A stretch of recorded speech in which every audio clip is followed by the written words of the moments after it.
नमस्कार शेतकरी मित्रांनो, साधारण एक 45 ते 50 दिवस झालेल्या प्लॉटमध्ये आपण सध्या या ऊसाच्या आहोत. आता तुम्ही जर बघितलं आसपास तर तुम्हाला इथे एक अडचण दिसेल की एक डोळा पद्धतीनंच केलेली लागवड आहे, पण तरी सुद्धा फुटव्यांची व्यवस्थित वाढ झालेली नाही किंवा फुटव्यांची संख्या कमी आपल्याला दिसते या प्लॉटमध्ये.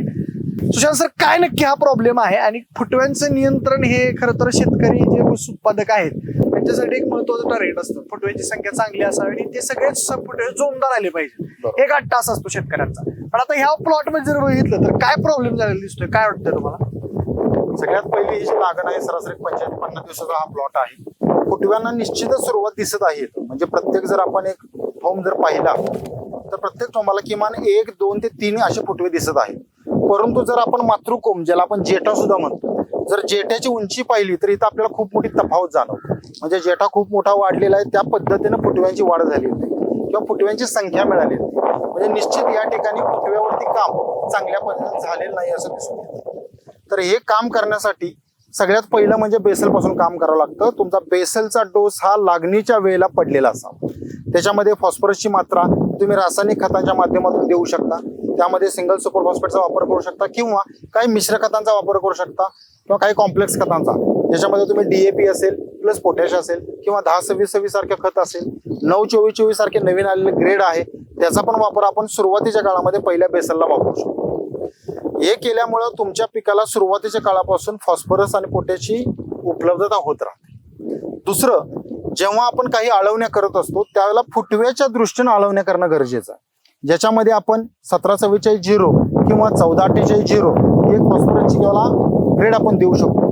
किंवा ज्याच्याकडे ड्रीप असेल तर अशा शेतकरी फॉस्फरिक ऍसिडचा सुद्धा वापर करू शकतात, जे फॉस्फरिक ऍसिड तुमच्या पिकाला फुटव्यासाठी चांगल्या पद्धतीने मदत करू शकतो. याबरोबर जैविक पर्याय जर विचार करायला गेला तर आपण नर्सरी किट सारख्या उत्पादनांची इथं मदत घेऊ शकतो. नर्सरी किट घेण्यामागचं कारण असं आहे, त्यामध्ये असणारा मायक्रोरायझा म्हणजे झायटोनेकियम, NPK कन्सर्शिया आणि झिंक सोल्युबलायझिंग बॅक्टेरिया. मायक्रोरायझा मुळांच्या वाढीला काम करतो, फॉस्फरसची उपलब्धता करून देतो. NPK बॅक्टेरिया म्हणजे नत्र, स्फुरद, पालाश या तिन्हींची उपलब्धता करून देतो. आणि सर्वात महत्वाचं म्हणजे ऊसातल्या फुटव्यासाठी गरजेचं, फुटव्यासाठी लागणारे ऑक्सिन, सायटोकिन यासारख्या हार्मोनचं सिक्रेशन जे होत असतं, या हार्मोनचं सिक्रेशन होण्यासाठी झिंकची उपलब्धता खूप गरजेची आहे. आणि या नर्सरी किटमध्ये असणारा 250 ग्रॅम झिंक सोल्युबलायझिंग बॅक्टेरिया ही सर्व अन्नद्रव्यांची पूर्तता करतो. त्यामुळे तुमच्या ऊसातील फुटवे जर होत नसतील तर तुम्ही नर्सरी किटची आळवणी करू शकता. त्याचबरोबर 1744-0, 1448-0 यासारख्या खतांचा वापर करू शकता. जर तुमच्याकडे ड्रीप असेल तर फॉस्फरिक ऍसिडच्या खताचा तुम्ही इथं वापर करू शकता. शेतकरी मित्रांनो, हे झालं आपण ड्रीप मधून सगळ्या गोष्टी. काही पीक संजीवके, ज्याला आपण प्लांट ग्रोथ रेग्युलेटर्स म्हणतो किंवा हार्मोन्स म्हणतो, यांचा इथं आपण वापर करू शकतो. फक्त एक शेतकरी मित्रांनो इथं काळजी घ्या, कुठल्याही प्लांट ग्रोथ हार्मोनचा वापर किंवा PGRचा वापर करत असताना त्या पिकाला पहिला खताचा डोस गेलेला असणं महत्वाचं आहे.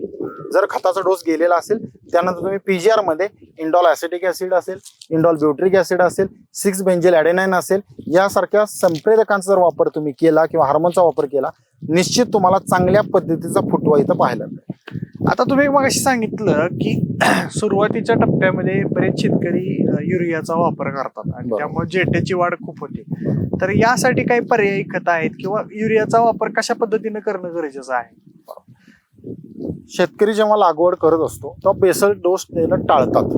म्हणजे जर आपण ऊस शेतीतल्या लोकांचा विचार जर आपण भाजीपाला करणाऱ्या शेतकऱ्यांशी जर केला तर भाजीपाला करणारे शेतकरी ही कंपल्सरी बेडमध्ये बेसल डोस भरतात. पण ऊसामध्ये ती लोक थोडंसं टाळताना दिसून येतात. काही मोजकी लोक आहेत की जे 100% त्याच्यावरती काम करतात, ज्यांना 80-90-100 टन ऊस काढणारे शेतकरी आहेत, ते बेसल डोस देतात. पण बहुतांश शेतकरी आपल्याला असे दिसतात की ते बेसल डोस टाकत नाहीत. तर बेसल डोस टाकलाच पाहिजे. परंतु काही लोक जी टाकत नाहीत ते काय करतात, लागण उगून आल्यानंतर जो पिवळेपणा दिसतो त्याच्यासाठी सरळ युरियाची 1 किंवा 2 गोणी आणायची आणि युरिया टाकून द्यायचा. मित्रांनो, इथं आपली थोडीशी मोठी चूक होते. या चुकीमध्ये काय होतं की हा पडलेला जो नत्र आहे तो लवकर उपलब्ध होतो आणि जेठा बळावतो. जेठा बळवणे म्हणजे काय, हा जो पहिला उगवलेला कोंब आहे, ज्याला आपण मातृकोंब म्हणतो, याची उंची खूप मोठ्या प्रमाणात होते आणि जी फुटव्याच्या अवस्थेऐवजी फक्त जेठ्याची वाढ इथं मोठ्या प्रमाणात होतात दिसते. मग याला पर्याय काय आहे, तर फक्त नत्राचा वापर म्हणजे फक्त युरियाचा वापर न करता काही मिश्र खतांचा किंवा कॉम्प्लेक्स खतांचा वापर त्याच्या जोडीला करणं गरजेचं आहे. त्याच्यामध्ये 10-26-26 असेल, 10-26-26च्या तुम्ही 2 गोण्या वापरू शकता एका एकर क्षेत्रासाठी.